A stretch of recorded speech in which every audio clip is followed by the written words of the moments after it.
ஜெபிக்கலாமா? அன்பான தேவனே, இந்த நேரத்துல கூட அப்பா என் பிள்ளைகளோடு நீ பேசுகிறது வாக்குத்தத்தத்திற்காய் நன்றி. நீர் கொடுத்த உம்முடைய நியமங்களுக்காய் எச்சரிப்புக்காய் நன்றி செலுத்துகிற தேவன். கர்த்தர் தாமே ஆண்டவரே, உம்முடைய வார்த்தையில உண்மை உள்ளவர். என் பிள்ளைகள் ஆண்டவரே பரிசுத்தமாய் வாழ வேண்டும், நீதியாய் வாழ வேண்டும், அசுத்தத்தை விட்டு விலக வேண்டும் என்று சொல்லி யார் யார் இருதயத்திலே வாஞ்சிக்கிறார்களோ ஆண்டவரை எனக்கு பரிசுத்தமாய் வாழும்படிக்கு உதவி செய்த என் ஆண்டவர் என் பிள்ளைகளுக்கும் அவ்விதமாய் செய்யுங்கப்பா.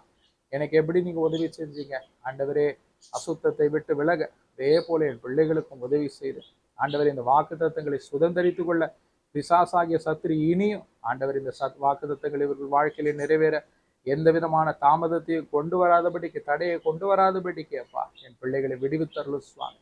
ஆண்டவரை பரிசுத்த ஆவியானவர் என் பிள்ளைகளுக்கு இருக்கிற சகல பலவீனங்களையும் அவர்களை பலப்படுத்தி ஆண்டவரை நீதியும் பரிசுத்தமாய் தங்களை காத்துக்கொள்ள இந்த வாக்கு தத்தங்களை எல்லாம் ஆண்டவரை என் பிள்ளைகள் சுதந்திரித்து ஆண்டவரை கர்த்தர் தாமே உம் நாமத்தை மாத்திரம் மகிமைப்படுத்த கர்த்தர் கிருபை செய்வீராக.